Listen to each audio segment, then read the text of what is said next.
All right, go ahead then.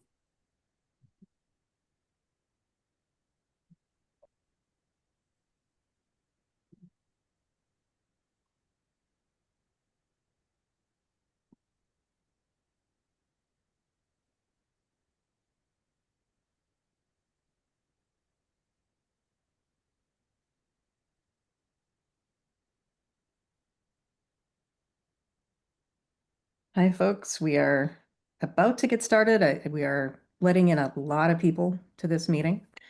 We had more than 60 people sign up, so I expect rigorous discussion and lots of fact-finding. If you could do me a favor and add your affiliation, your name and affiliation in the chat, that would be really helpful. And we're just going to wait a minute or two to let more people come in. Hey, Ben, Yeah.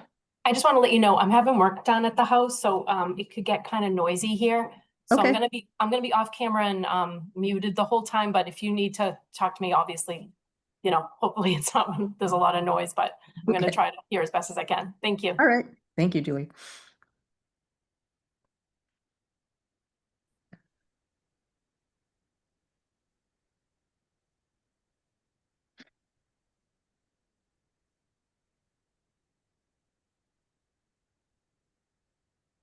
So again, for those of you who are just joining, we are waiting on more and more folks to get into the meeting. And if you don't mind putting your name and your affiliation in the chat, that would help out a lot. We also need to remind you that this meeting is being recorded.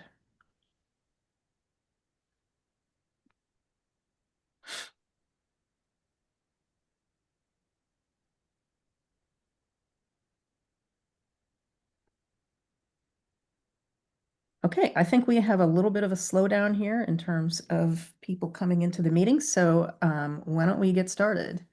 Again, if you could put your name and your affiliation in the chat, and also I'm going to ask if you could change your Zoom name to include your affiliation as well. I think that will help everybody on the call understand which perspective you're representing today. So we're going to start with a little bit of housekeeping, starting with some introductions to the EPR Commission and a little bit about this advisory group, and then who's on this call, and what our tasks are for today. So as you all probably know, the Extended Producer Responsibility Commission, or EPR Commission, was established by Section 108 of Chapter 239 of the Acts of 2024. The charge of the commission is to recommend to the General Court extended producer responsibility policies for the Commonwealth, and that includes a number of EPR responsibility approaches and other strategies for a number of products, including paint, mattresses, electronics, lithium-ion batteries, plastics, and packaging. This group is talking about plastics and packaging kind of all as one. So if you hear us just referring to packaging, that it does encompass plastics as well, I believe.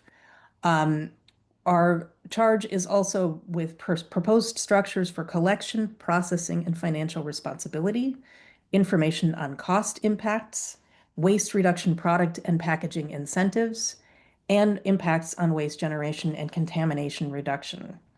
The commission is supposed to send initial recommendations and related findings to the legislature by January 15th, 2026. So a little bit of introductions here. My name is Jennifer Hauk. I'm with Greener U. I'm the Vice President of Planning and Customer Engagement. I have been facilitating this process, and I'm going to introduce my colleagues here today. I don't know if John Beeling is here. I have not seen him pop up. No, he's not going to be in. He's not here. Okay, so he's the chair of the EPR Commission. He's also the Deputy Commissioner of the MassDEP.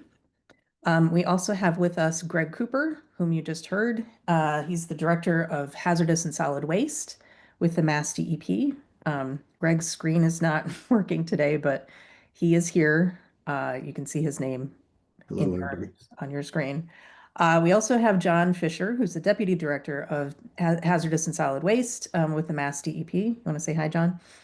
Morning, everyone. Thanks for joining us today. Appreciate it. And then we have the maximum number of commissioners we are allowed by law. We have with us Senator Barrett, and I'm just going to read these off. If you want to like wave, you can. Senator Barrett, he is the co-chair of the Joint Transportation Utilities and Energy Committee. We have Sharon Byrne-Kashida.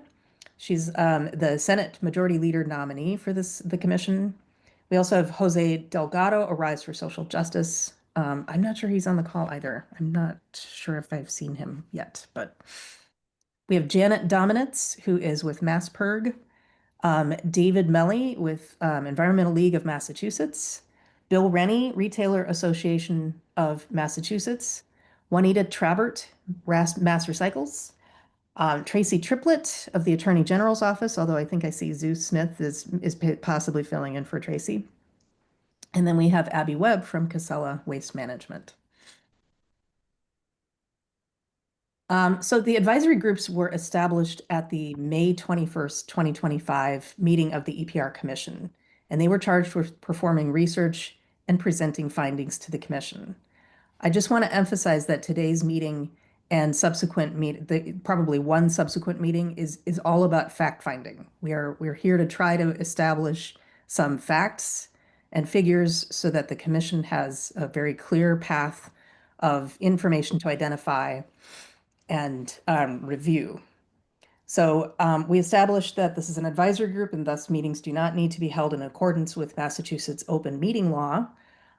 We will meet at least twice, and findings from this EPR advisory group must be completed by Friday, October 3rd, because we'll be sharing this information with the October 29 full commission meeting. And then, as I mentioned, advisory groups may not consist of more than 9 commission members because any more than that constitutes a quorum of the commission, and that is not legal. All right, so for today's meeting, we're hoping to level set on past and present plastics and packaging EPR efforts in Massachusetts and then across the US. We are also going to brainstorm ideas, concerns, support, opposition. And then I hope we come out of this with a set of assignments for additional information gathering. Any questions about any of this so far?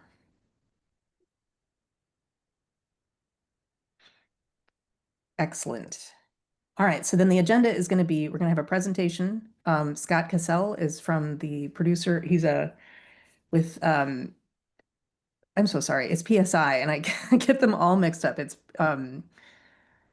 Product Stewardship Institute. Thank you. There's PSI, there's PRO, there's ERP, there's EPR, NPR. All right, thank you. And so Scott's going to present, and then we're going to have clarifying questions. And I want to emphasize again, clarifying questions. It's not a discussion or a debate or an opportunity to voice opinions. It's just questions. And then we're going to get into brainstorming, and then we're going to assign things. So again, any questions about any of this? Awesome. All right, so now, Scott, are you ready? Yes. Excellent. Are you showing my screen here? There you go. Okay. Great. Hello, everyone. Thanks very much.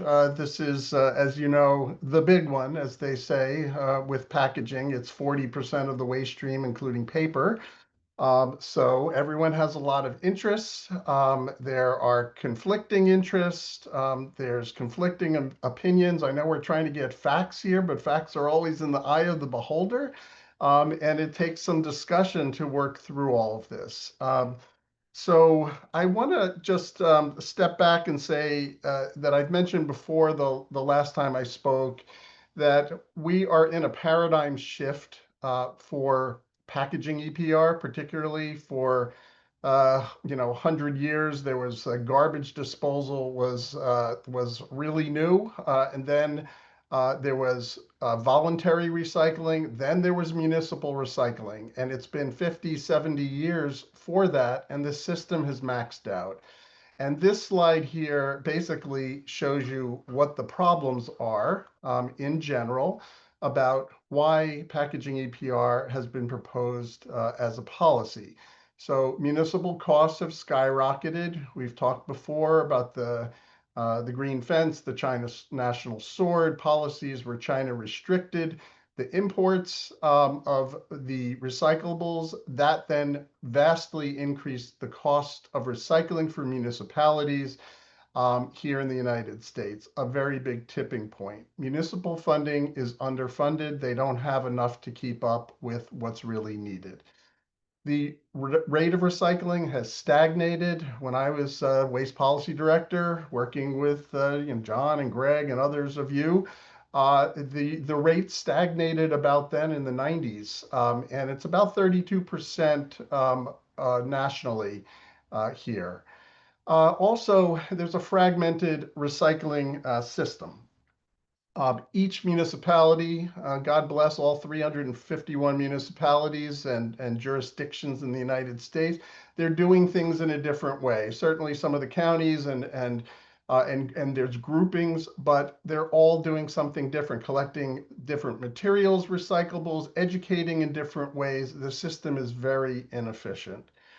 It's confusing for us. We've talked about wish cycling for all of us. I must say that I have to keep checking the town of Brookline's instructions where I live to see what to do with things like shredded paper.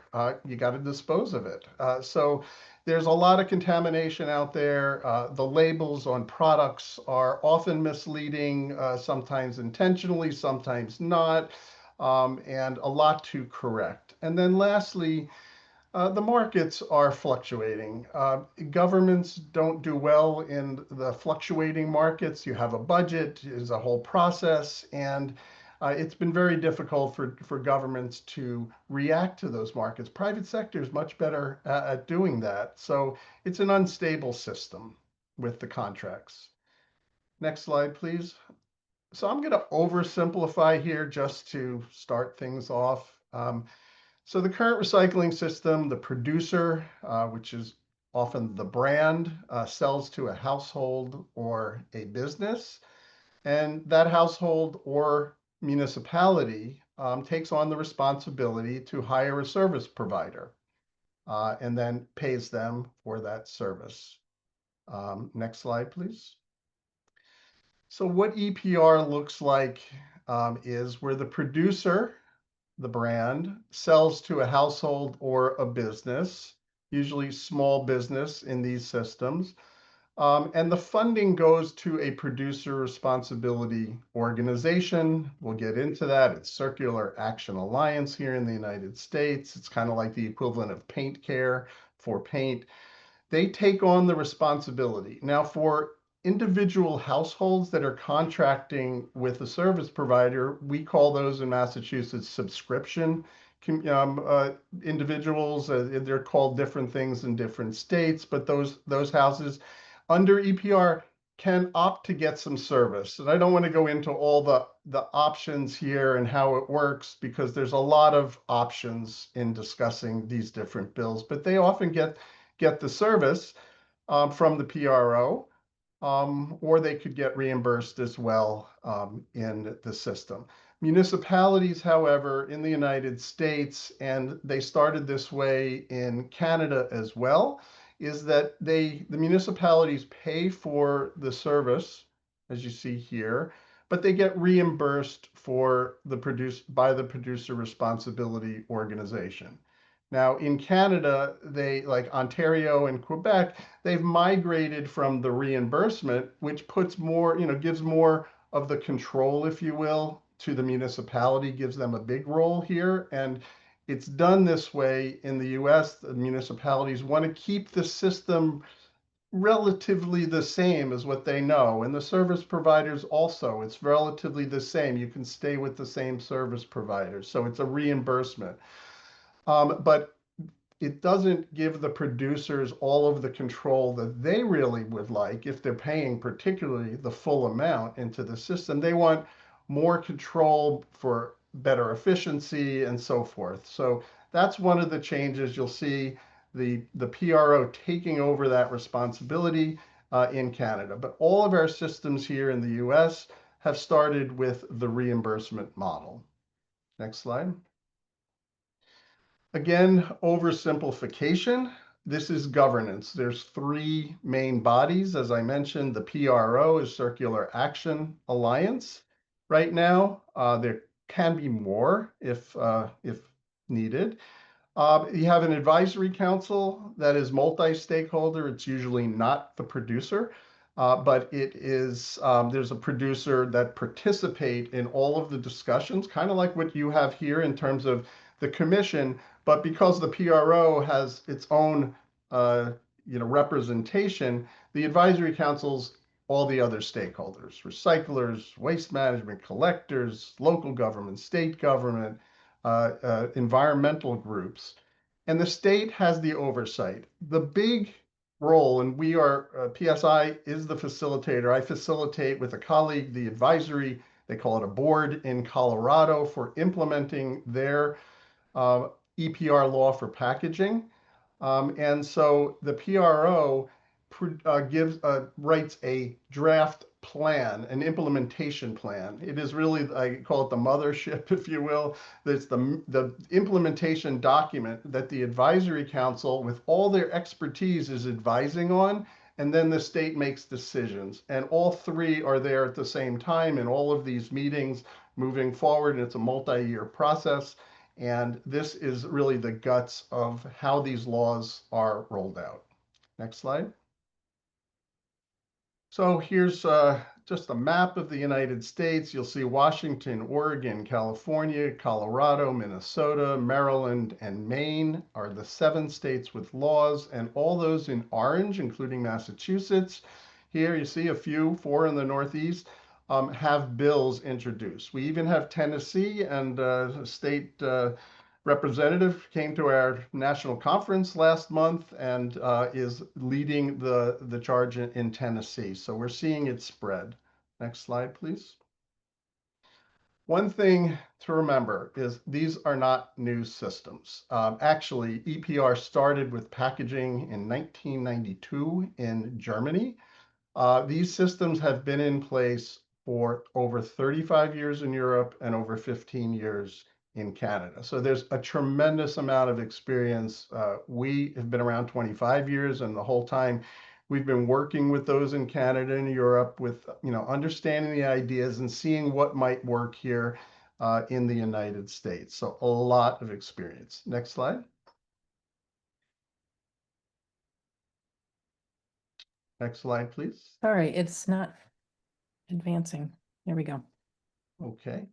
Uh, It wants to go back. It likes Europe and Canada. Up there. All right, just a little bit of a time frame. I thought it would be helpful just to see, like, you're going to be benefiting here in Massachusetts from a lot of work internationally and a lot of work in the United States that's already done. A lot of ground has been plowed. It's still a big lift for packaging because of the complexity, but not overly complicated. So in 2008, that's when we started working on it with a lot of webinars and conferences and panels. We started discussing with our governments because they were very interested in seeing what they can do with the problems. Those problems that I mentioned in the beginning existed then, and as I said, they existed. It started existing in the 90s. And industry wasn't interested in coming to have those conversations. In 2010, then our organization developed, model elements, so basic elements, and I've gone through the 16, which I have a slide on later, basic elements. Then in 2010, believe it or not, out of nowhere, the Beverage Association of Vermont introduced the first packaging EPR bill in the United States, as far as I know. There was a federal one introduced in 1994 by Natural Resources Defense Council at the federal level. But the association, they were interested in replacing the deposit return system, or what some call the bottle bill. So it was politically motivated. It did fail, but it was a signal that there was some interest in changing the system. Again, in 2010, went for 18 months. The U.S. Environmental Protection Agency had a multi-stakeholder national packaging dialogue that I participated in along with many other colleagues. And it ended, though, with a very large data report, but no agreement. Next slide. Then the industry started to do more voluntary initiatives. They felt like they wanted to get more experience in voluntary initiatives, and we call that product stewardship. So we work on both. And so voluntary initiatives are in the product stewardship umbrella with EPR, the law. And they made funding commitments, millions and millions, hundreds of millions of dollars here on post-consumer recycled content, reusability, recyclability. So things started to change. At the same time, you had the plastic pollution backlash globally and plastic bag bans. Massachusetts had many municipalities here that had this, and a number of bills in the legislature that were introduced. So all this was growing, and then you had this green fence in China sword, where China restricted the recycling inputs, the cost went sky high, and that's really when in Massachusetts, I know, and really around the whole country, there was great interest in a legislative solution. The Flexible Packaging Association in 2019 worked with us as the first producer to come to the table and discuss legislation. And we did have a mediated agreement on 8 of the 16 elements. They felt like the other 8 were for the brand owners, and they were manufacturers. So, but they were the first ones, and they lobbied in support of these bills from that time on. Ameripen came soon afterwards to start supporting these bills as well. But they were the only ones. Next slide. So here we are today with 7 laws. And you see you have Maine and Oregon, the first 2 in 2021. Colorado, California, the next 2 in 2022. You had Minnesota, 2024. Maryland and Washington this year rounded it off. And I highlighted Oregon's July 2025 date because that happened. They became the first state in the country to begin implementation of a packaging EPR law in the United States. Now, that's a big deal, but other ones are following. Key topics. I'll take a quick couple of minute for each one, and we can discuss further. Just remember policy flexibility. You're not going to have everything in a law. You know this, those that are developing it, but I always remind people that this is a long process. This is going to be implementation for at least 50 or more years for these systems. And there's flexibility in putting it in the law, the regulation, or the stewardship plan. And the law, the regulation gives more of the state control. The plan gives more of the flexibility to propose something to the government through the advisory council. And that's what the producers like most.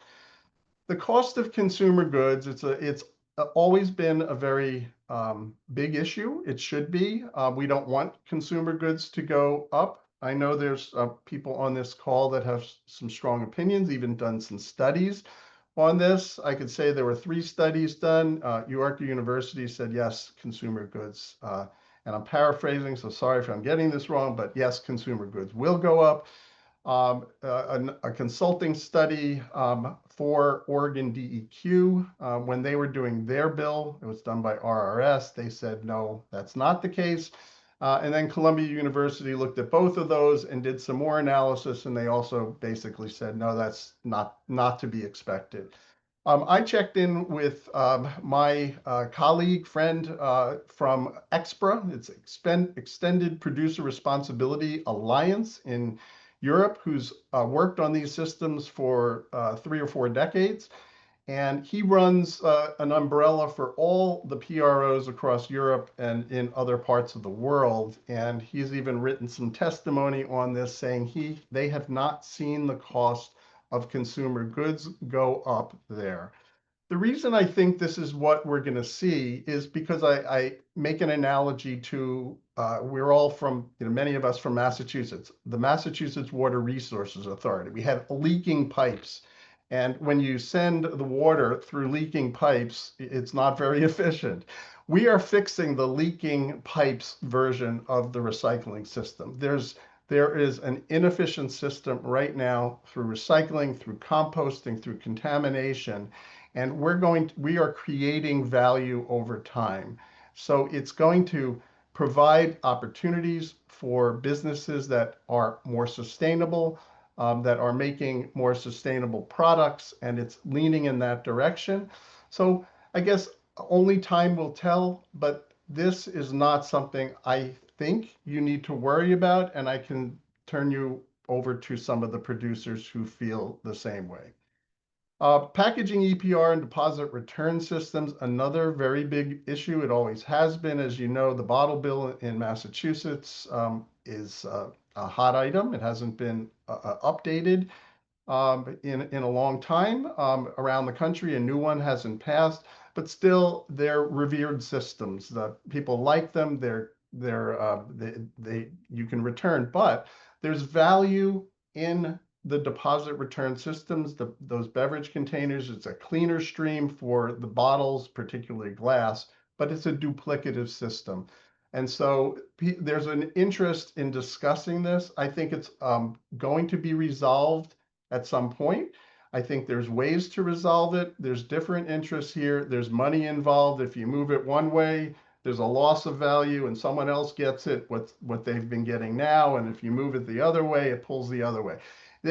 This has been worked through in Canada and Europe in different ways. We'll figure it out here in the United States, but I wanted to highlight it as a key topic. The other issue here is compostable packaging. The policy has not kept up with this. We're running to catch up to compostable packaging. Many of our partners make compostable packaging, and they're looking for the policy to direct the compostables to where they can be composted, whether it's backyard or industrial. Have them labeled. There's certification companies also on this call, very important to do. But right now, they get mixed in the stream and causing contamination. So this is another issue that will need to be worked through.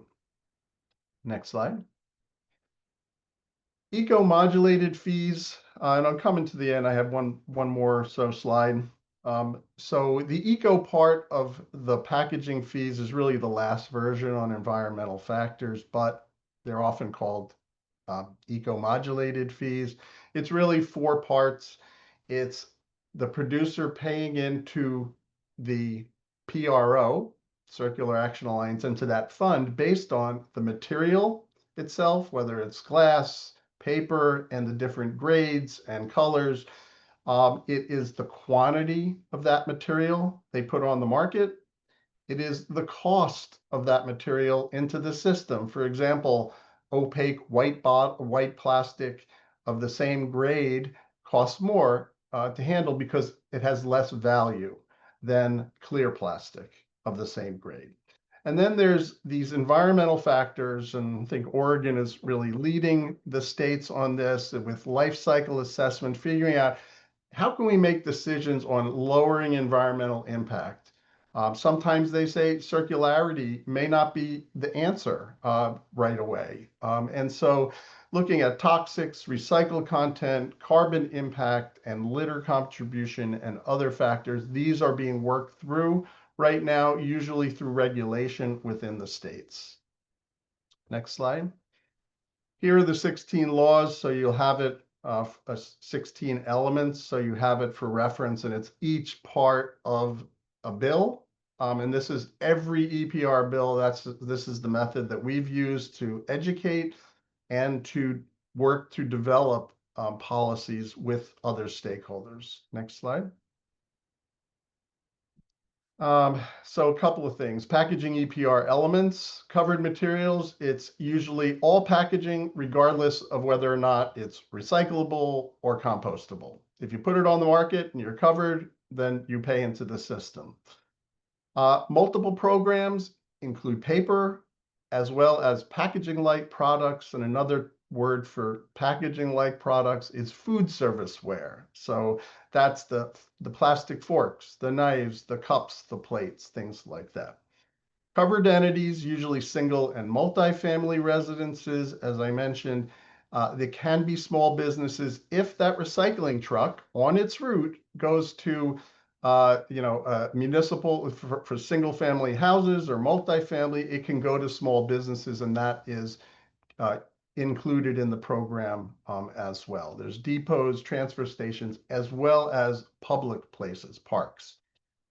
And the definition of producer, who is held responsible, is the party that has the legal ownership of the brand. And it gets complicated. We're still talking about this, but it's usually the brand owner. It can be the manufacturer.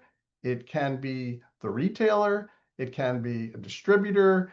It depends on whose brand that is, who has responsibility really for choosing that packaging, and then we'll have the incentive to choose another package to lower their cost. That's the concept. Next slide. Okay, just a couple of quick comparisons.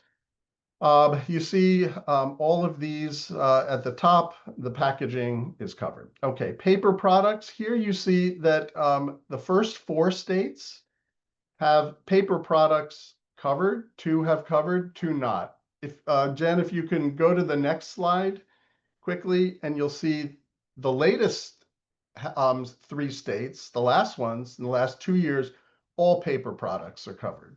If you could go back now to the other one. Food service ware, you'll see Maine, it's not covered, the other 3 are, and then forward to slide, and you see food service ware is covered. You're seeing the migration of things that are being worked out and harmonized in a way over time that you won't have to work through some of these things. Multiple PROs possible. You see Maine, no, there's a yes, there's after a certain time, yes, there can be another. Next slide. And you'll see all of them are a yes, but phased in over time. Get the program started. That's the concept. Back, please. Producer funding the system, the amount. This is really interesting. 3 of them 100%, but Oregon just focused on the processing because they have franchise collection, and they thought that was too complicated, and they wanted to keep that system. So they went into just processing focus only, and it's 28%. But here you see there's a phase system for all 3 that are relatively the same.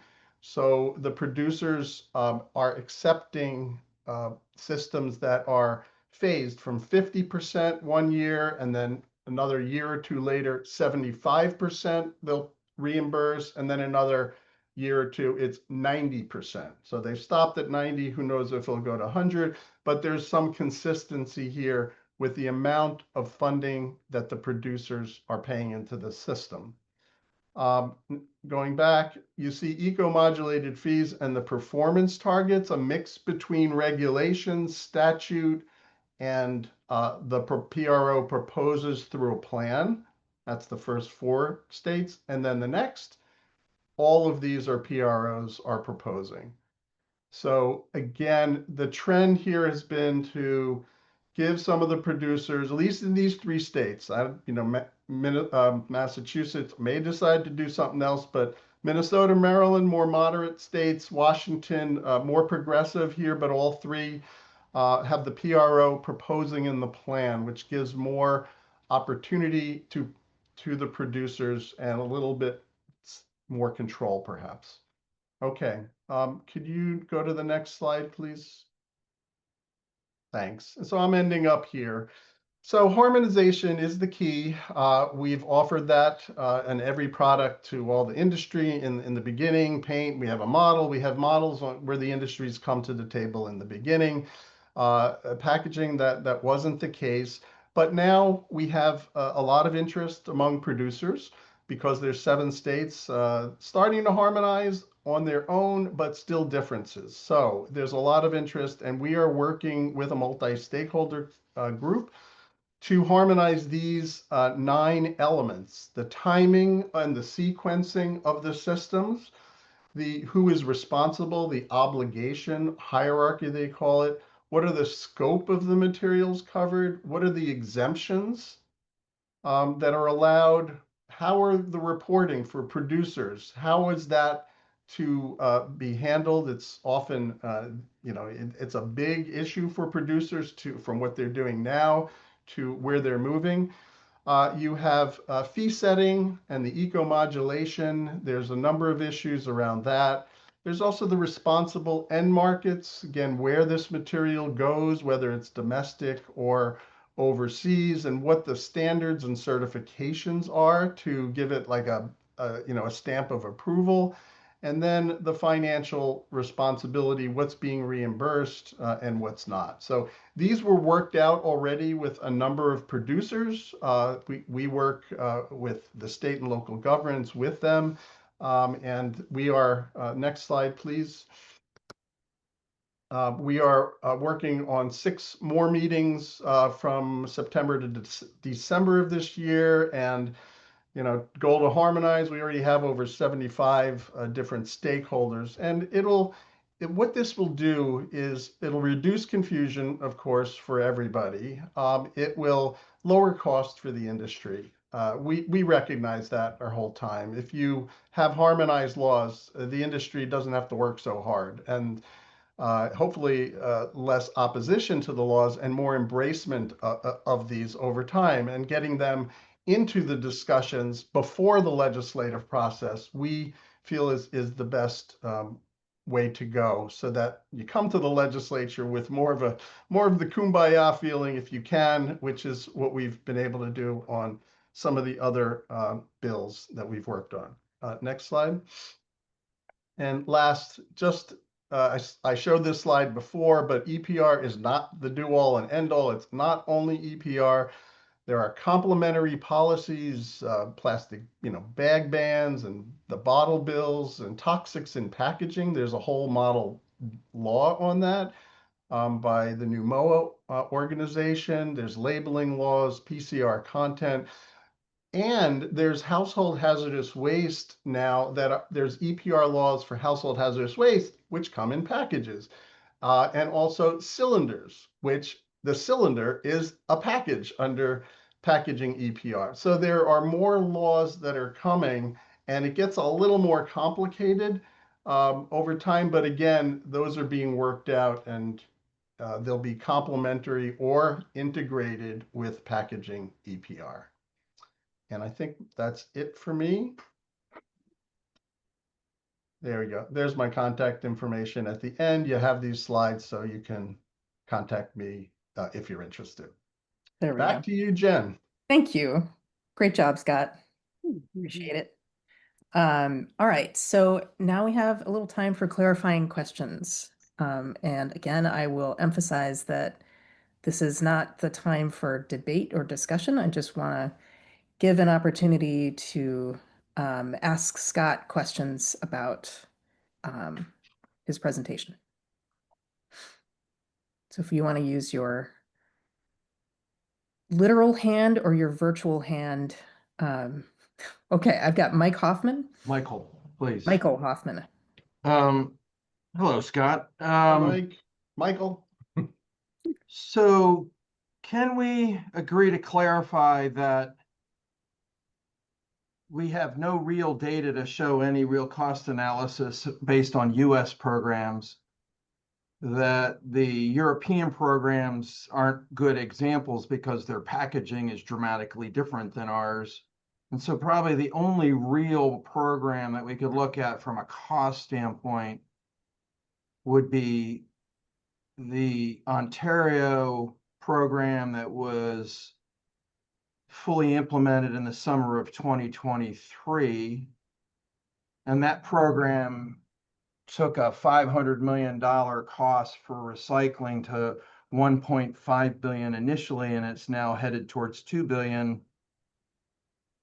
And in Canada and in Ontario, the York University study, which says, yes, there will be a consumer impact, is reflecting on what happened in that province, and that there has been, in fact, 5 to 10% consumer inflation. There is, in fact, a grocery tax.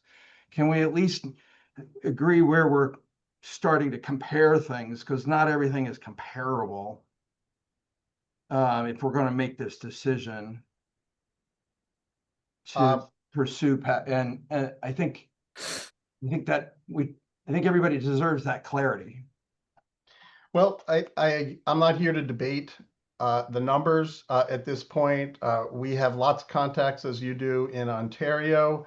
All I can say is what we see from these programs.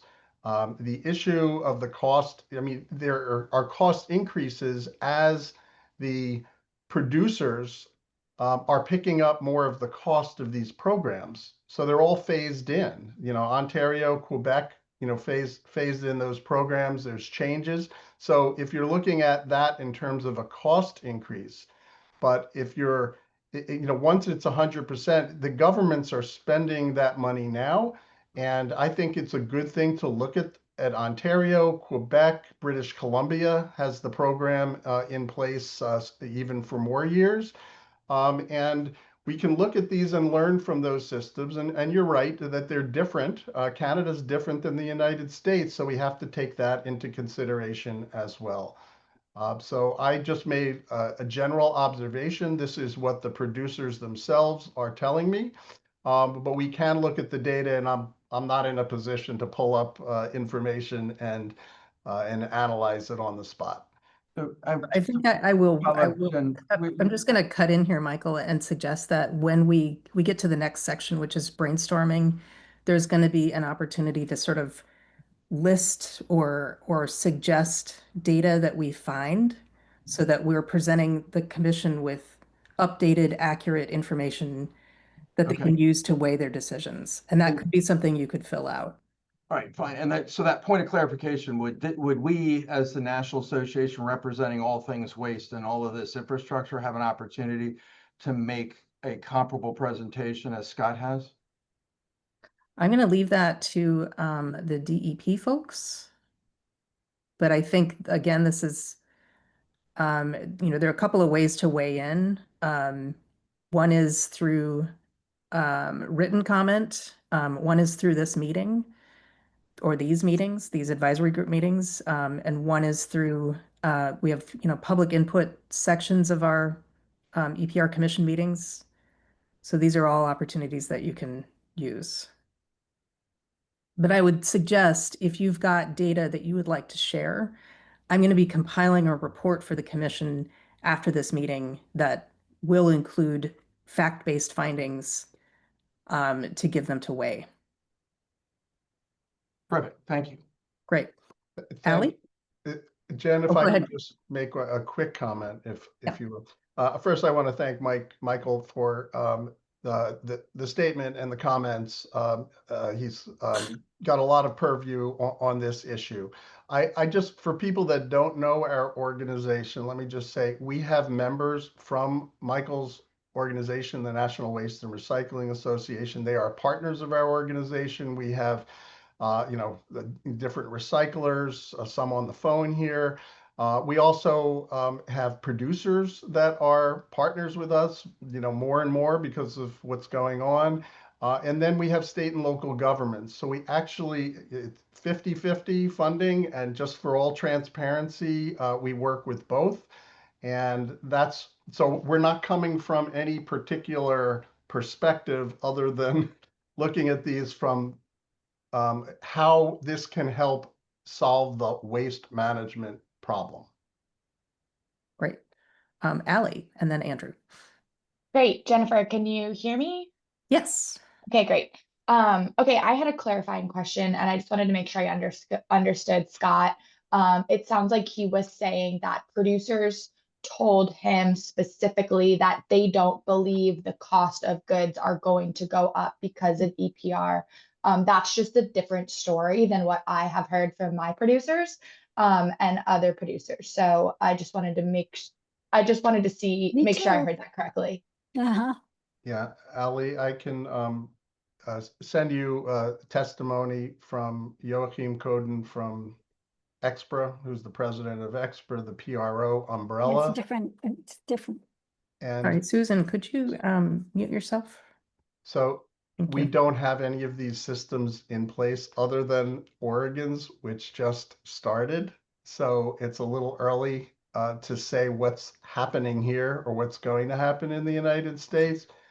Canada is another example. We can look at all of these examples. All I can say is for the systems in Europe that have been there, and this is, you might find others that have different opinions about that, but he is one of the most experienced on EPR. He represents the PROs, and PROs represent and wait for producers. So I can send that to everybody here, and you can, do with it what you want. And I'd love to hear more. And I'm sure there's going to be more opinions and maybe even data. And so I think that's important to bring forward. Okay, thanks. Yes.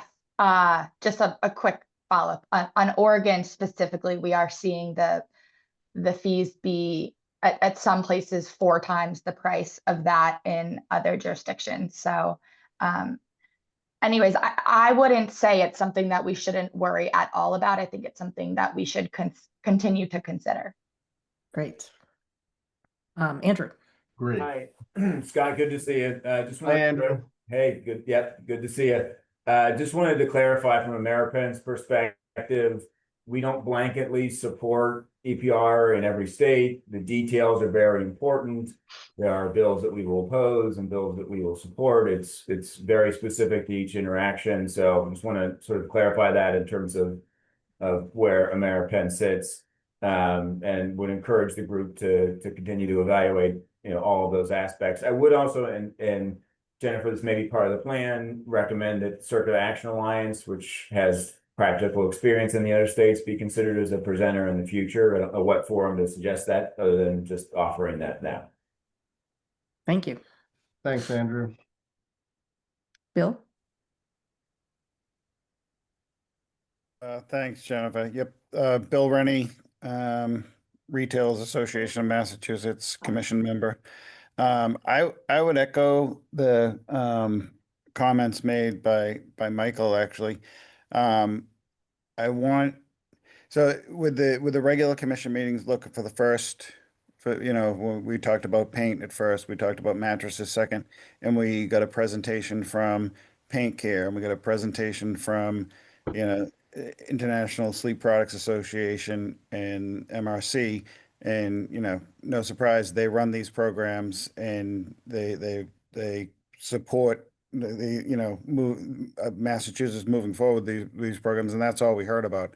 I would hope that for these subgroups, particularly on this one, I want to hear from, the packaging folks. I want to hear from the Waste Haulers Association. So I want to hear from all the groups involved and not just, I know Scott, it's great presentation and appreciate the work that they do, but obviously in supportive of Massachusetts moving forward with this. And I'd like to hear from all voices on this. And I would, maybe we need more than, just two-hour advisory committee discussions. But So I just want to reiterate that this is a section for clarifying questions, and that the next section we will get into brainstorming and contributing questions and information, and hopefully like a big fact-finding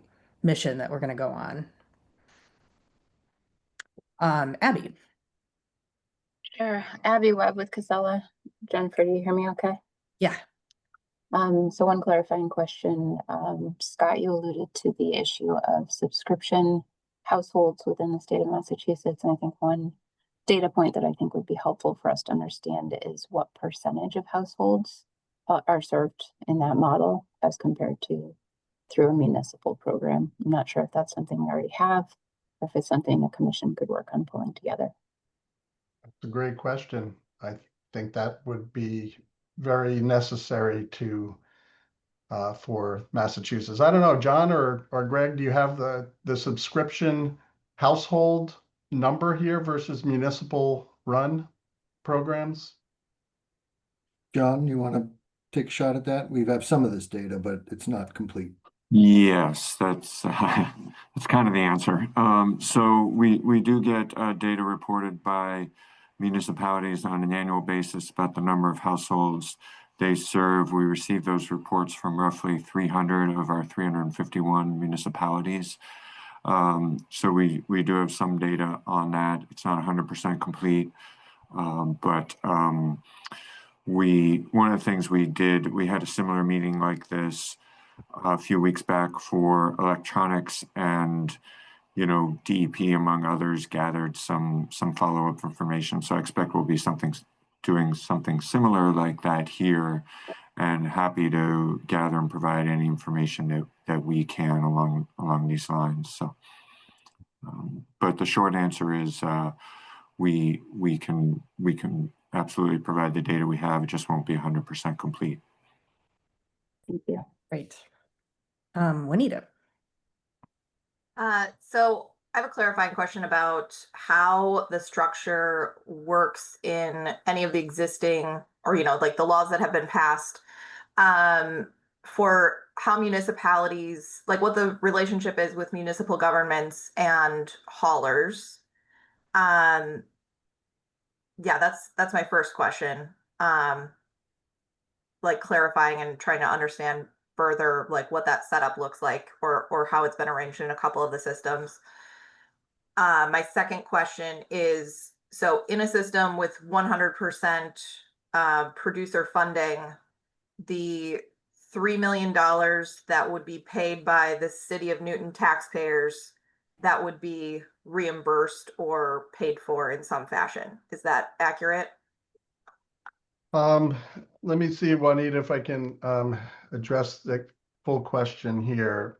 So the relationship, the municipalities, let's say, City of Newton's contracting with Casella or another company.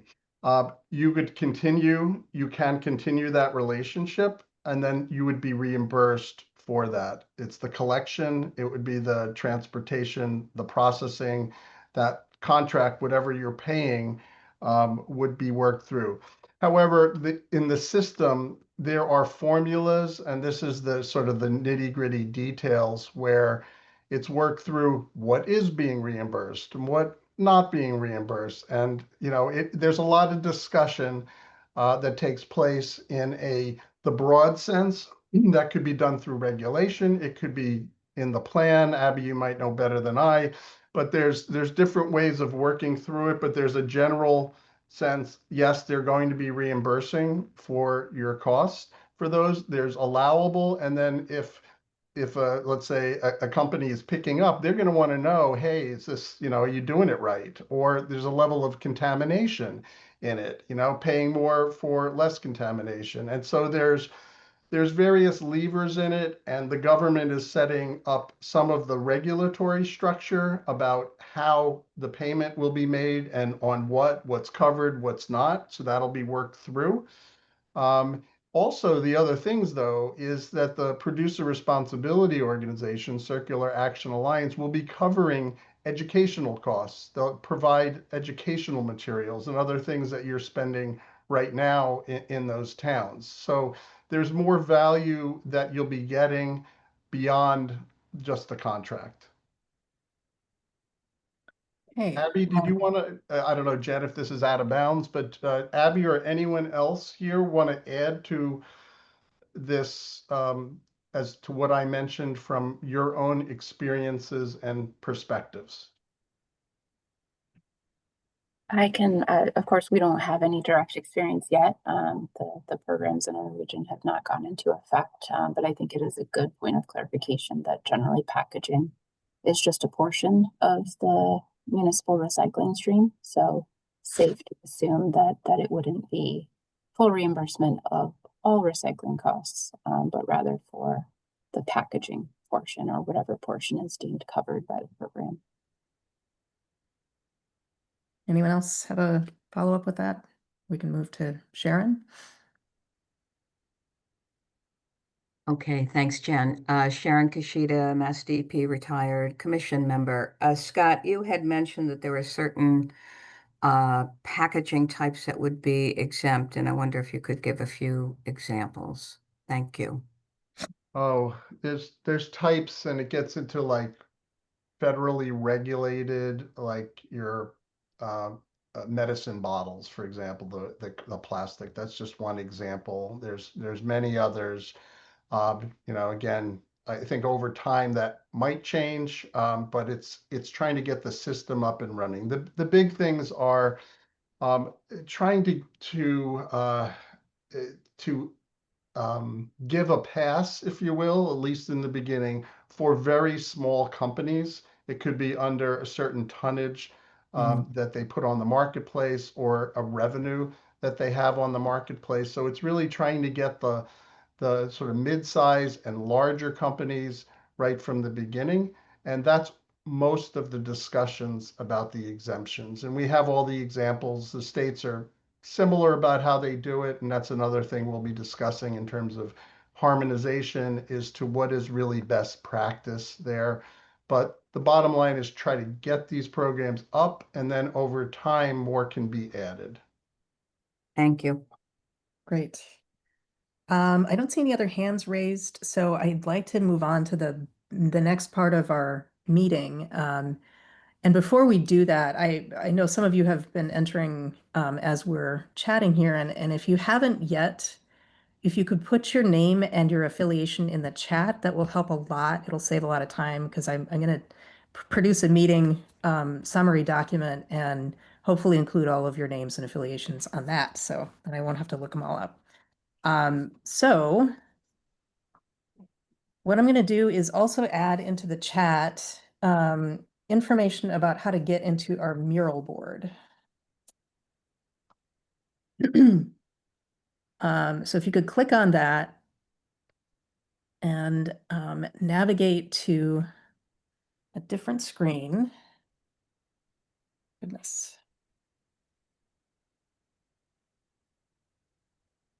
And I'm going to share my screen here.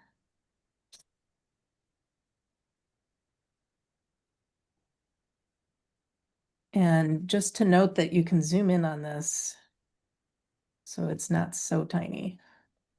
But what we're going to do here for the next few minutes is go through these prompts and answer these questions as they come up for you. What you'll do is each of these are sticky notes, and you can actually make them bigger if you want to, or the font will just get really small as you continue to write, or you can just zoom in and be able to see it better. But grab a sticky note. You can also generate the sticky notes from the toolbar to the left. Got my thing in the way here. I think this is there's the sticky note. Here's another sticky note.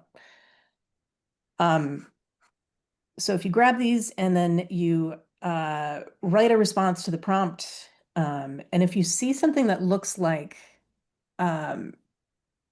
it's a similar comment as yours, then like pull it to be next to your prompt.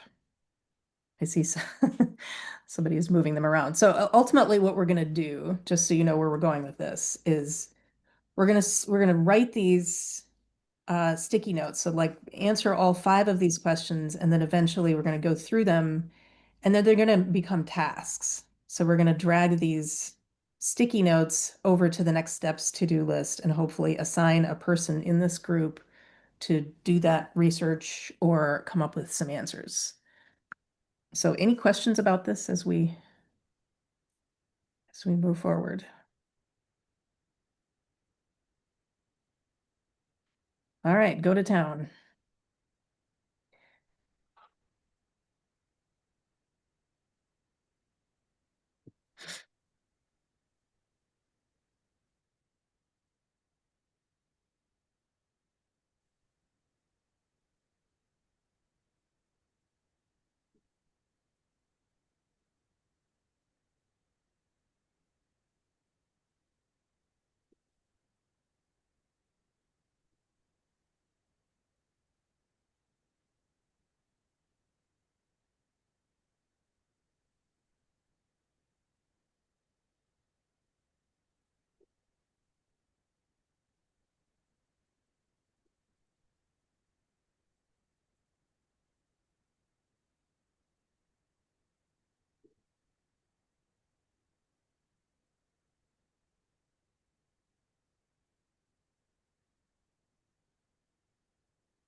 I'm going to ask that folks keep the to-do list section empty for now.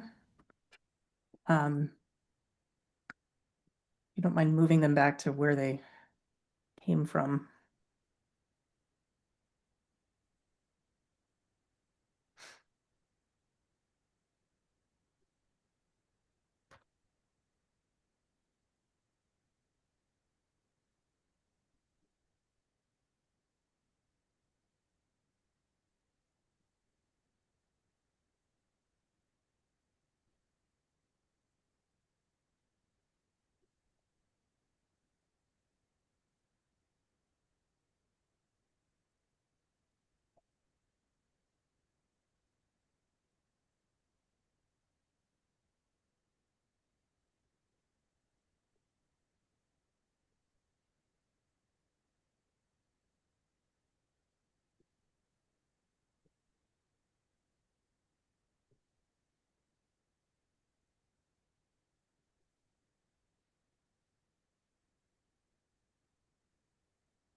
One thing I'm observing here, just to interrupt you, there's a lot of opinions, and I think there's a lot of information in the pitfalls that a plastics and packaging program should avoid.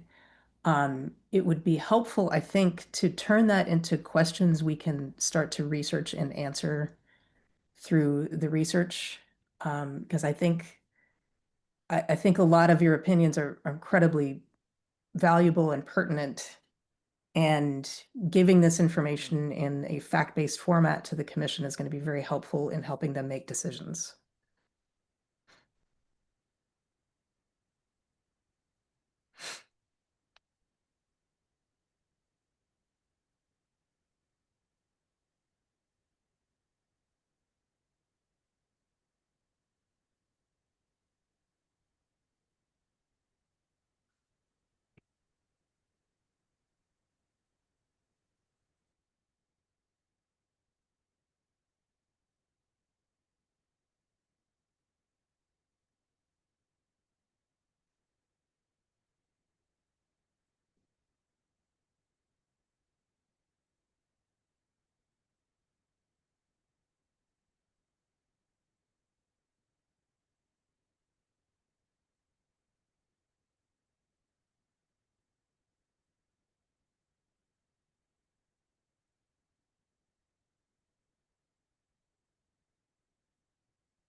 I'm going to give you about 1 more minute, and then we can start a discussion.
All right, folks. Apologies for questions D and E. They are legacy from the same process we went through from the electronics discussion, but this was meant for plastics and packaging.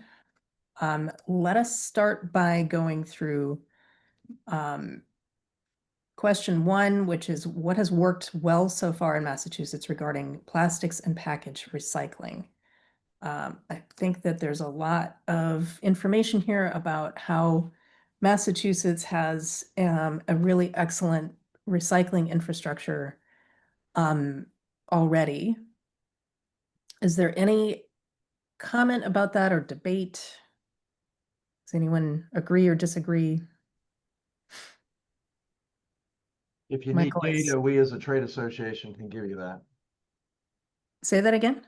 If you need data to support that, we can, as the trade Ah. association, get you that. Okay. Do you want to,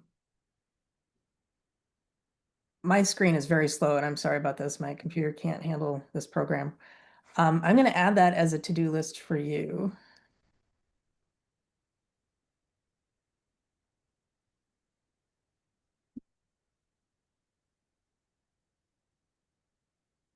All right. Thank you.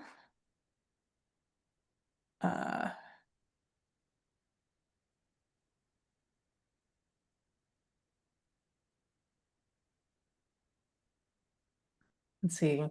Our system is the envy of other states. We have a universal recycling list. I would love a little more detail on that because I think this is a topic that has always been a question mark for me personally. We can provide that, Jennifer. We've worked That would be with great. processing facilities to try to come up with a harmonized list of what is acceptable and what is not. It's That would not be great. perfect, but it's pretty Pretty good. good. All right. And we can help that as well, partly from a perspective of what is acceptable in the context of, can you do it mechanically versus what's acceptable? Are there aftermarkets? Are there legitimate secondary markets? Right. All right, I'm just clearing these to make space. Single stream, I think that is part of the same thing. This is all like it's working well.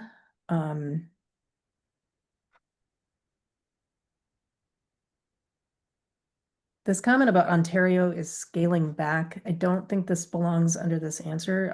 If whoever wrote that could maybe change where that might belong, or turn it into a question for data we should collect.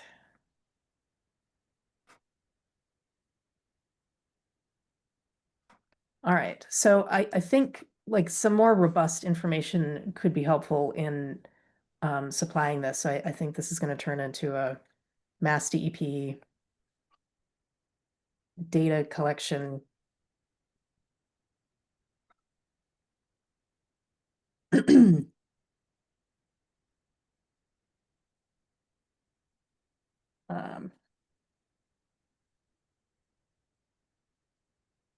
Calvin, you have a question?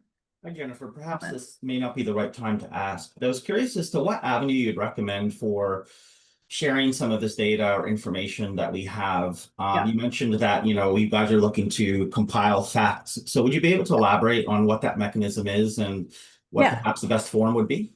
So what I'm going to do after this meeting is send a summary of meeting notes, including all of these comments.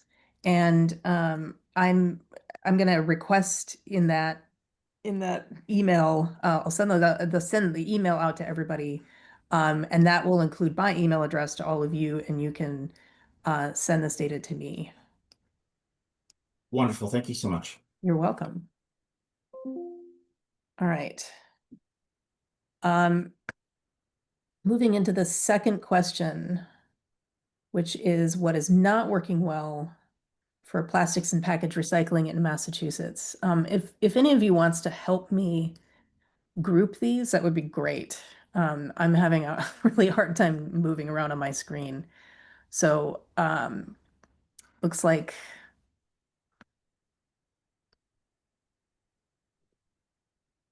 curbside collection and bottle DRS programs are redundant. What does DRS stand for? Deposit return system. Thank you. Does the existing system accept a wide enough variety of packaging materials for delivery to end markets? I think that is a question for research. It's not standardized across the state as to what is accepted and not. Example, cartons. Is that true, Greg? Or It is true. I mean, there's no mandate on what, aside from products that are being banned, but there's no mandate in what should be acceptable. We've met with the processors about what they all feel are commonly accepted materials, and we've reached that. There are some outliers, as I said. It doesn't cover all possible packaging materials, but it covers a very large percent. okay. In the case of what was that? Cartons, they're accepted out, pretty much mostly accepted out in Western Mass under a dual stream recycling processing system. And it's been that way for years, so they haven't, that wasn't the commonly accepted items with the other processors among the state. Okay. Looks like there's still some comments here about there's still a lot of recyclable material that is going into the waste stream. And maybe there's some yeah, those are the same.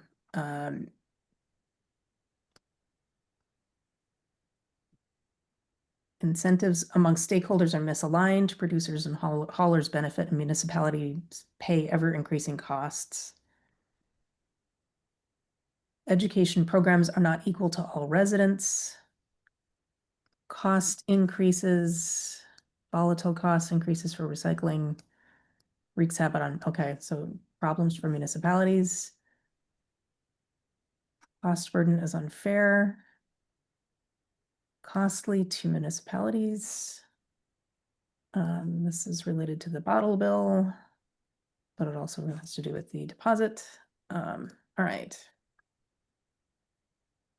So was there anything that anyone wanted me to point out or discuss about the current system of plastics and packaging recycling in Massachusetts? And make an observation that in the context of this conversation and in the context of what is actually done at the street level, the actual infrastructure of household collection of waste and recycling doesn't in fact uniquely go, I'm just doing packaging and plastic. There's a recycling bin and there's a trash bin, and we have this extraordinary variability because it's very local determination on what goes in the recycling bin. So part of, I mean, to assure that everybody has good data, there might need to be a conversation that is, what is the actual, for the whole state, really truly being separated from trash versus the recycling bin? So you understand the volume, because all these programs end up being weight-based programs ultimately, and what's going to be captured under the banner that is deemed in the recycling model that then gets swept up in an EPR if you do pass one, or if maybe ultimately conclude it's not the right solution. But if you do pass one, there's a lot of things that are going to get swept up that aren't being we're not talking about here. Yeah. Scott. Yeah, it's a good question, Michael. I would say what Michael is bringing up is something that the advisory councils that they have discuss with the PRO and with the state at length. So there's a sort of a basket of recyclables that everyone agrees are on the maybe material recyclable list, meaning that every municipality has to collect those in order to get reimbursed. So there's a system, if the markets are there and everyone agreeing as a multi-stakeholder group, then it goes into that bucket and all the municipalities will be collecting the same ones. There's also in some states, at least in Colorado, there's an optional other list that it can be collected by the municipalities. I don't know, let's say someone has some other material, flexible packaging is not being collected. Let's say that they have a mechanism for doing that. They can get credit for that, but it's an optional thing. So there's a whole nother list. So that's a process under EPR for determining what that central list will be and then what some optional other materials that could be collected. Great. Okay, for this green section, it is exploded. Like, I hope people have been organizing these. All right, so the question here is, what pitfalls in plastics, what pitfalls should be avoided in a plastics and packaging EPR program? There is a lot, and trust me, I think what will happen here is these concerns are all going to be related to the pros and cons of an EPR bill. And I think that these opinions and comments will be reflected in any materials that we pass along to both the commission and then the legislature. I'm going to just quickly go through these because I want to get to the two final questions that tend to lead to action items that we're going to need to assign.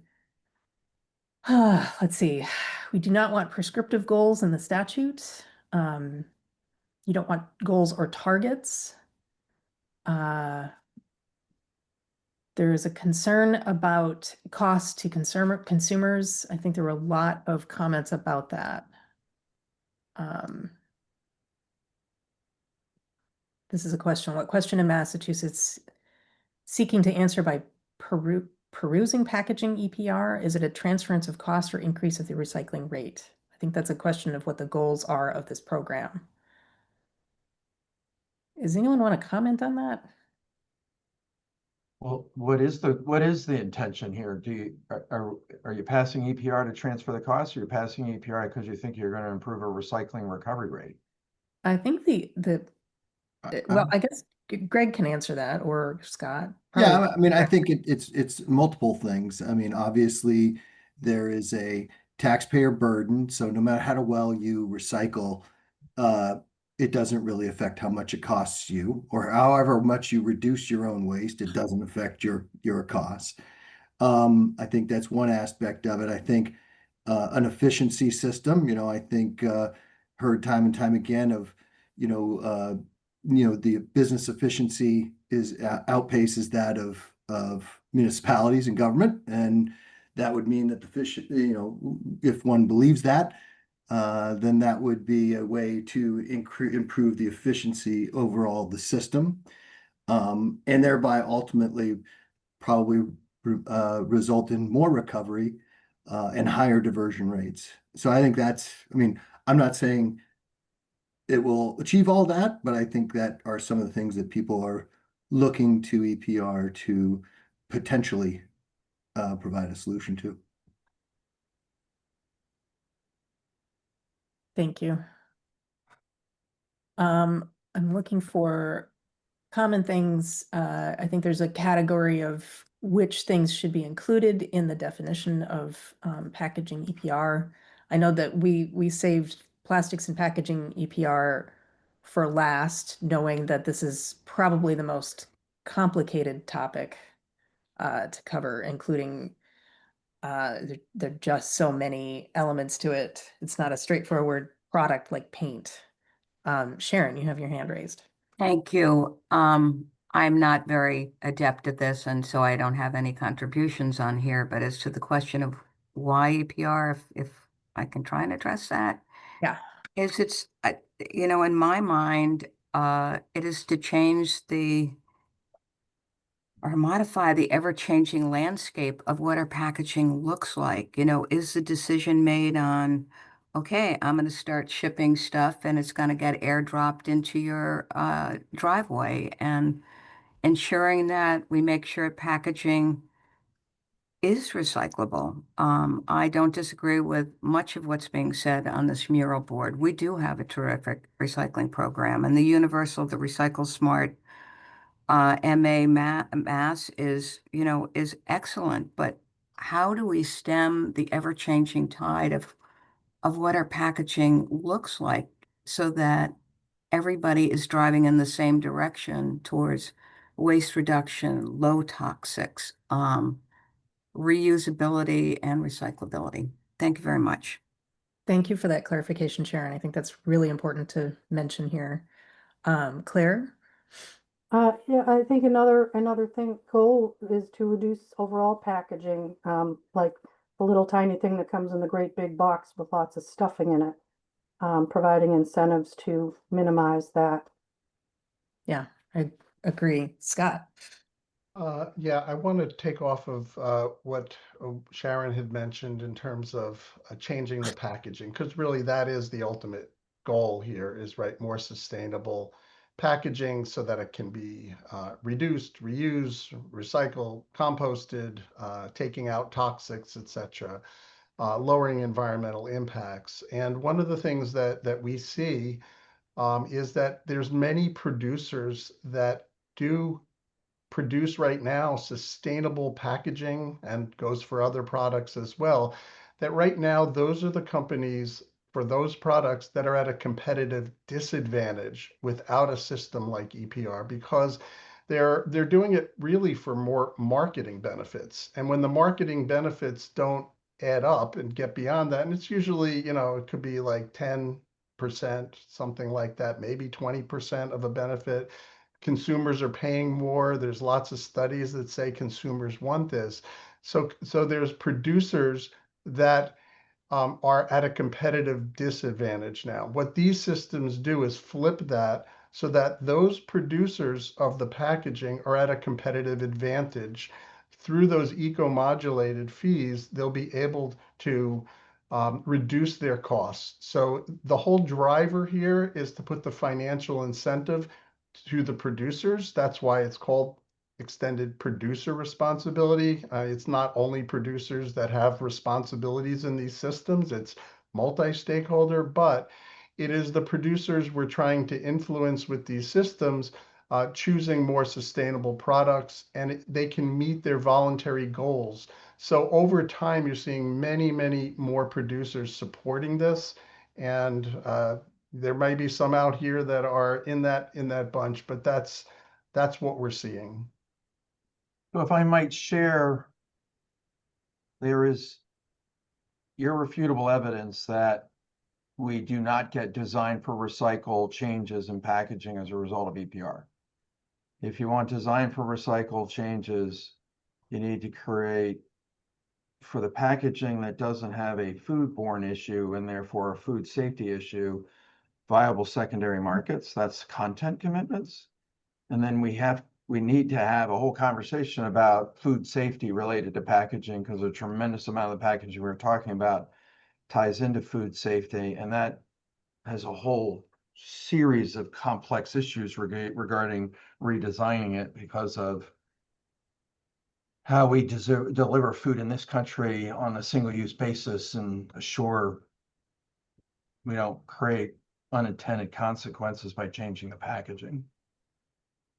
So can I just follow up and say that these eco-modulated fees are not fully in place in any EPR systems around the world. Europe is just getting into these. They've just mandated these. So the effects of it are not fully there.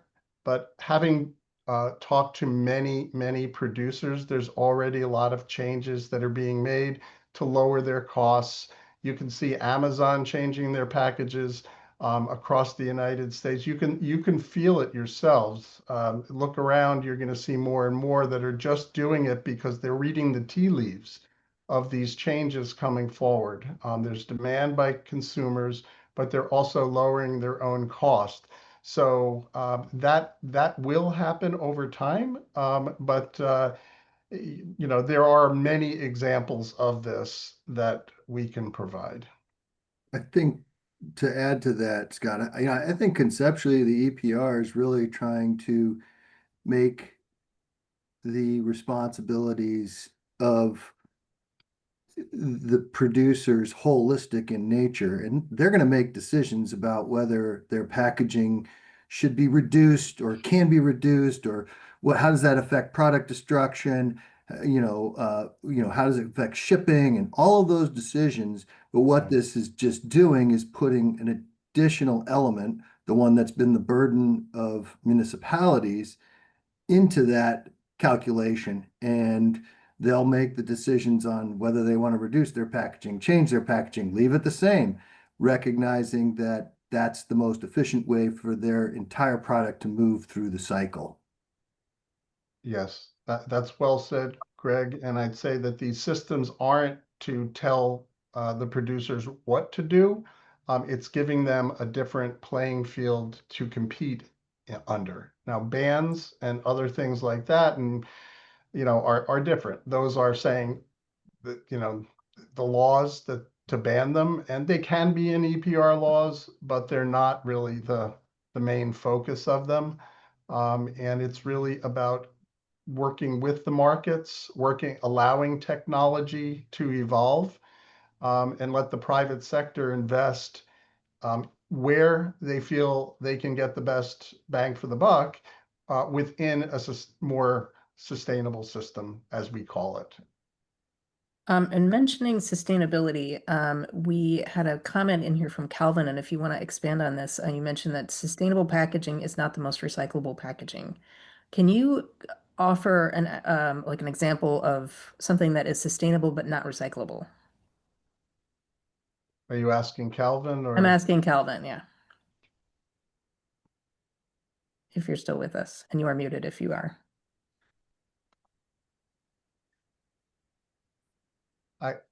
Maybe someone else can jump in.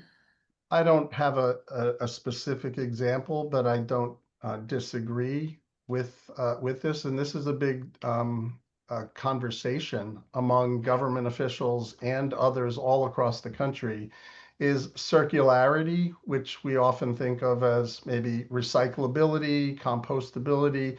It may not be the least environmentally impactful way to go. So I mentioned that before, something that and there's some disagreements around this in various fields.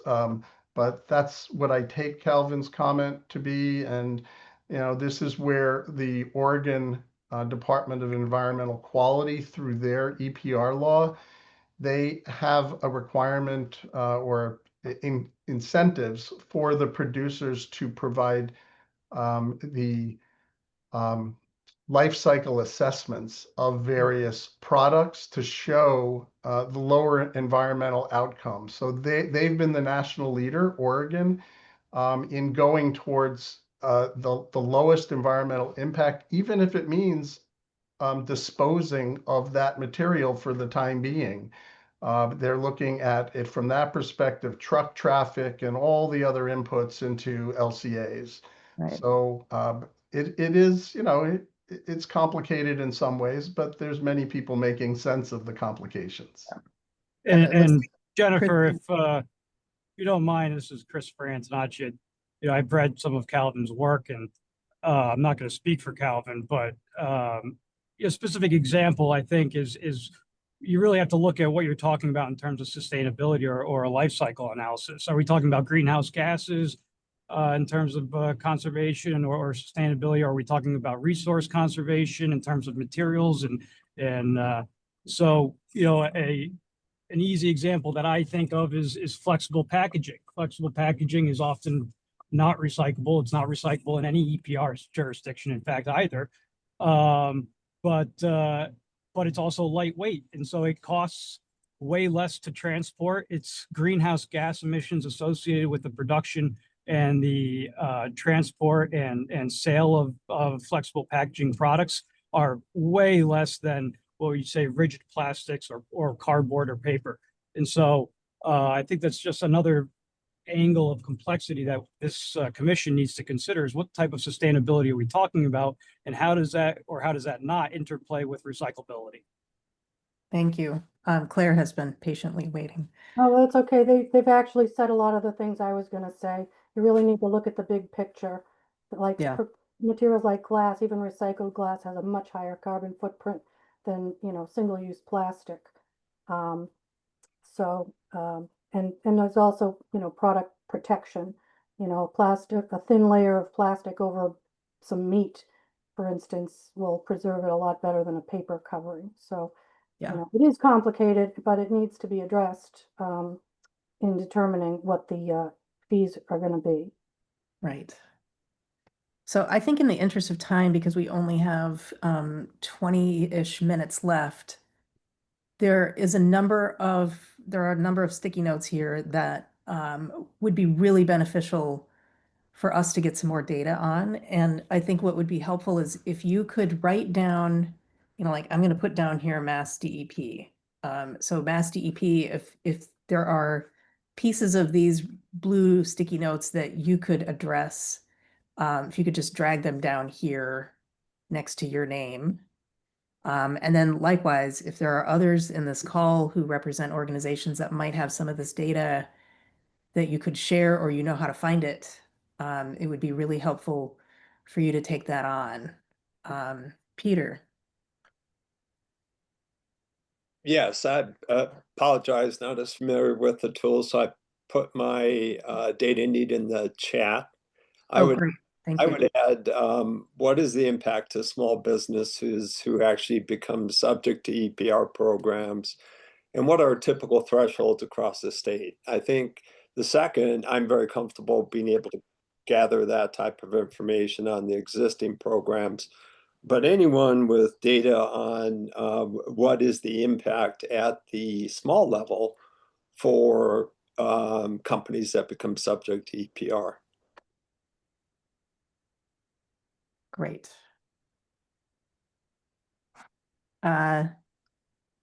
This is, sorry, somebody just put in seed needs assessment bill.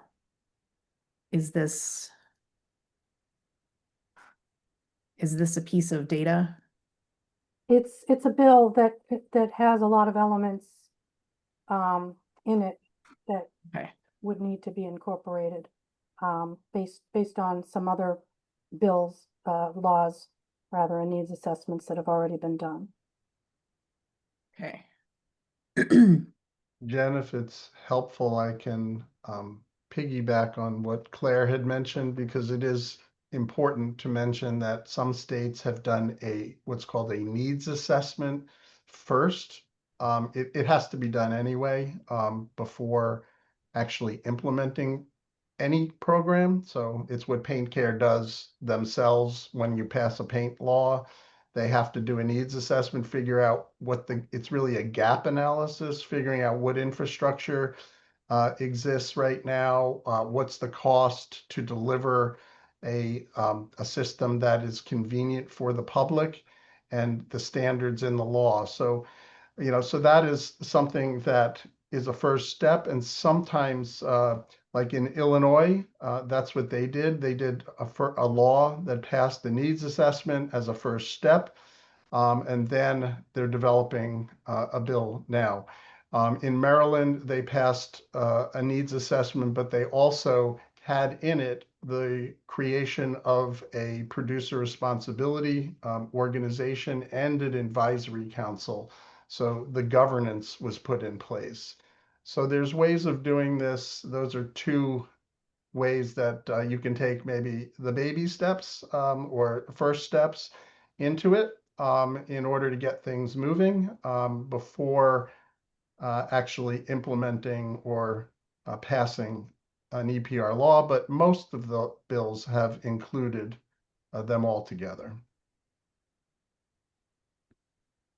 Excellent. But to be very clear, the programs that may ultimately succeed are the ones that do the needs analysis first, study it, and then design their EPR bill. Maryland did not do that. Colorado had a flawed needs analysis process, and there is a lot of struggle occurring. California, Gavin Newsom has now determined that the needs analysis did in fact respond to what they needed, and that's why he's pushed back and won't sign the $10 billion increase in the cost that's going to come from their program. So you really want to do one up front. Yeah. All right, so there's a bunch of these that have not been assigned. York is happy to provide data on the Canadian EPR experience. Thank you.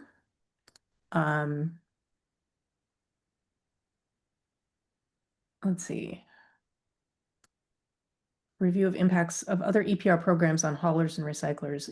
Is there anyone on the call who is very familiar with the details of how EPR is working in Europe and Canada? Because it looks like there's a bunch here. We are.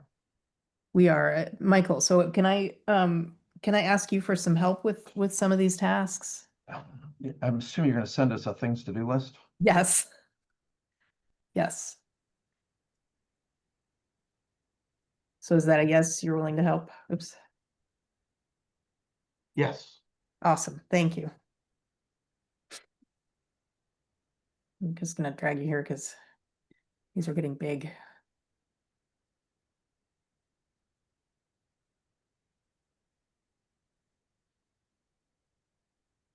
All right, costs to consumers. I think that's probably part of EPR in other places that we might get information about. Is that something, Michael, that you're aware of being So the best available? relevant data to us is the work that is being done in Canada, because it's the only true program that's actively operating.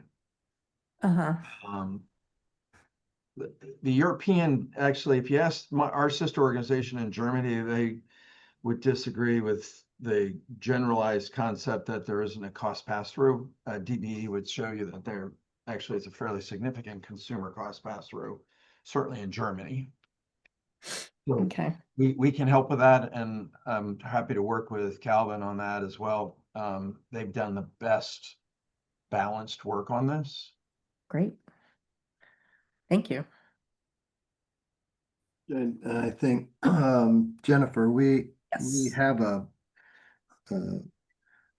grant currently out that is assessing municipal costs. I've got to check back with the grantee to kind of identify what the time frame would be on that, but that will help identify what the existing costs for municipalities are for municipal solid waste and recycling. All right. Claire, you have your hand raised. Hi, thank you. Yeah, I work for 18 towns on the South Shore, and I can tell you their costs for recycling have gone up really like double to triple over the past like 10 years. And those costs are getting passed on to their residents. So, you know, if that can be backed out, then and their costs reduced, then there would be an offset if there is a cost impact on the consumer side, which arguably is where it ought to be anyway, because it informs consumers of the true cost of the products that they're buying.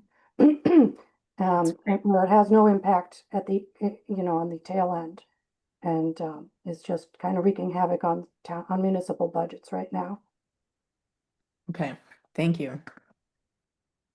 All right, so let's move on to the very last section and see if we can come up with some assignments from this. What questions that remain that would help clarify EPR for packaging and plastics, and how that would work in Massachusetts. So have some micro font here. I had the same typing problem that everybody else alluded to. Massachusetts would be well served by truly understanding what the percentage of the population has access to curbside waste and recycling, what packaging, what materials in those bins are actually effectively separated, and then there are viable secondary markets. Mm-hmm. And ultimately, the other analysis would be understanding what's not being captured in the curbside waste and recycling infrastructure. Because there's a host of packaging, all of us drive cars. Next time you're in a gas station, look at the trash bin, and it's an extraordinarily dry waste stream. Most of it could be recyclable, and most of it ends up in a trash stream because it's a trash pickup. How much of this packaging that we're trying to have a conversation about isn't actually in the waste stream part of the infrastructure that you're designing your program for? Yeah. Calvin. Just a question of clarity for the DEP. So I was curious as to like the quality of data you guys have on, say, material specific recovery rates. So like, for example, corrugated cardboard's recycling rate within the jurisdiction. And the reason why I asked that question is that, in order to calculate material specific fee rates, you would need the underlying data. And I know some jurisdictions don't have it, but I'm not familiar with Massachusetts situation. So any sort of context or clarity you could provide would be wonderful.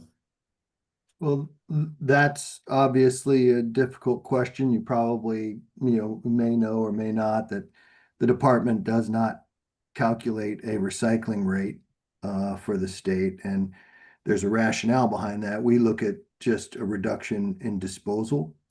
We can get information from recycling facilities, because they may have a permit and they need to report to us. And that can break out some of the categories of cardboard and, bottles and cans, whatnot. But you have to remember that there's a whole bunch of recycling going on that we don't capture, such as cardboard being collected at a Walmart and then shipped back to a Walmart distribution center. All of that material we don't track, we don't get information on it. And that is, as some of the producers here can probably acknowledge, a substantial amount of material that is moved outside of, you know, the kind of the municipal residential structure we're having discussions here on. Thank you so much for that clarity. Claire? Hi, there is a bill in the Environment Committee which has not been reported out yet. It's a full packaging and paper responsibility bill.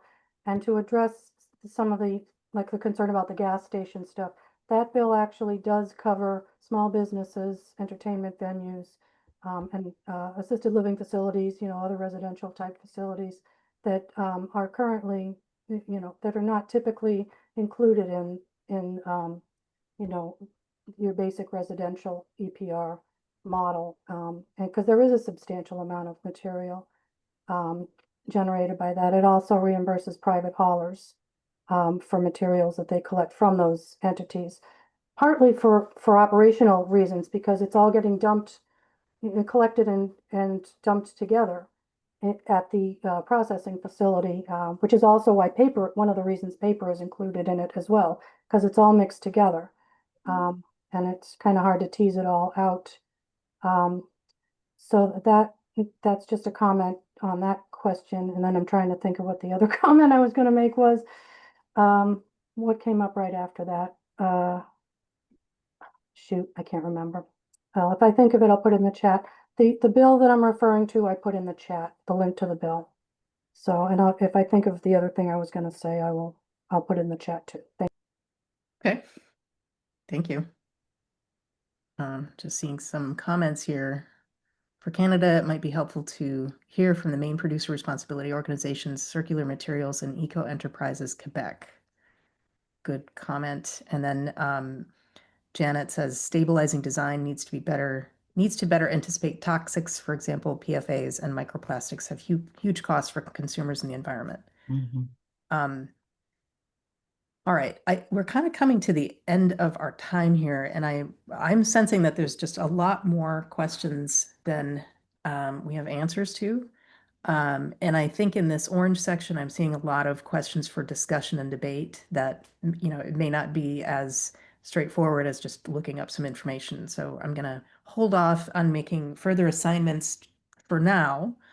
But what I'm going to do is go back to our slide presentation and share with you the remainder of the slides.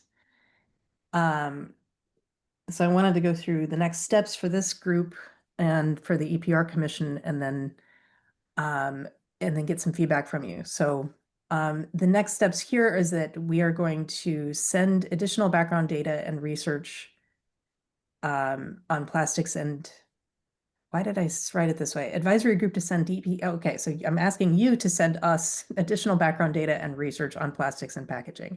And I'm sure there is some information that I'll be researching as well.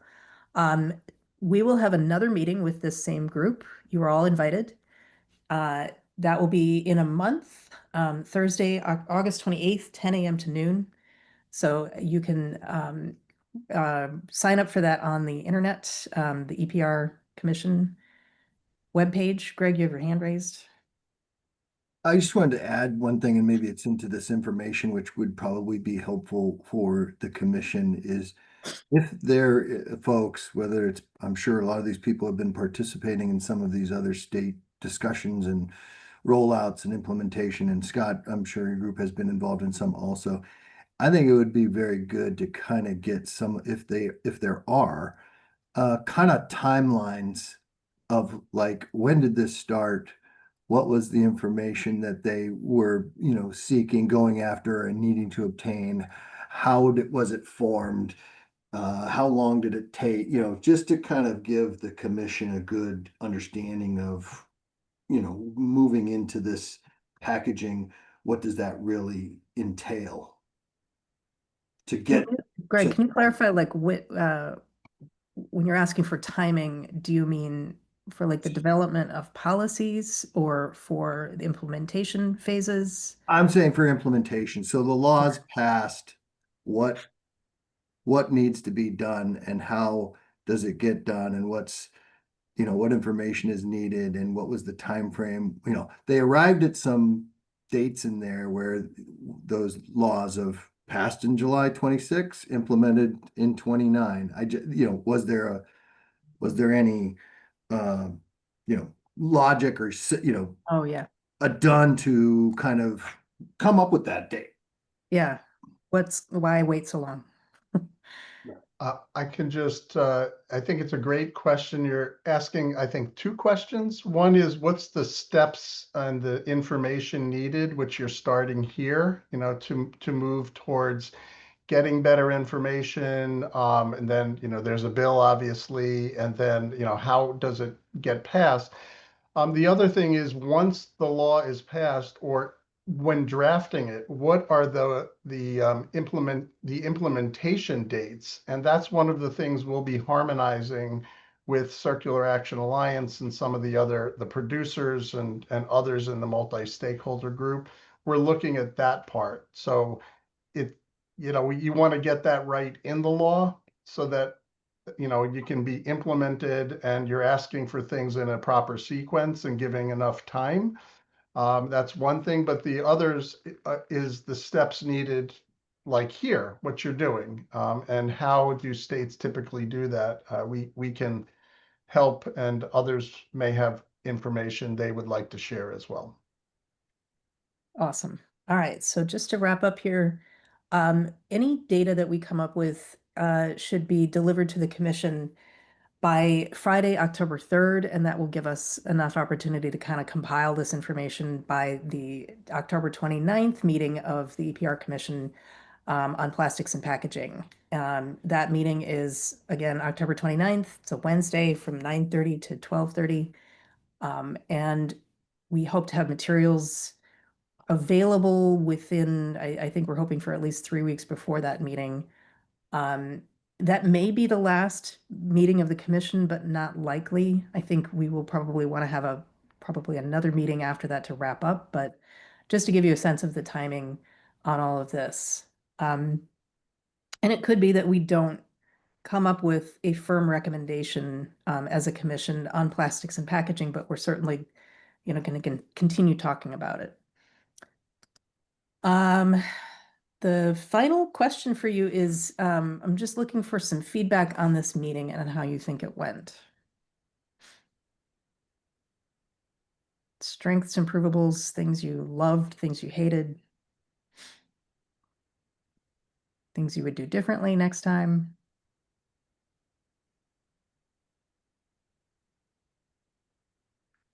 Got crickets here. And I think you did a nice job taking a very complex topic and letting us all get our thoughts down on the virtual page. Thank you. I thought that worked pretty well. That's great. Still a lot of work to do, though. There's so much work to do. Just recognizing how much we have to sift through. But that's the goal. Like we really want to hear what all of you have to say. And so I hope that came out. Thank you, Calvin. All right. If there's nothing else, then we are gonna end the meeting on time. Susan, looks like you had a. Oh, excellent. CAA could provide an ideal implementation timeline. Thank you. I'm gonna hopefully write that down and hold you to it. So yeah, again, next step, I'm gonna send you some meeting notes with assignments and some further instructions. And if you have any questions in the meantime, I'm sure you can reach out to Greg, who probably have his email in the meantime. But thanks, everybody. Hope you have a great weekend ahead of you. Thank you, Jen. Bye, Sharon.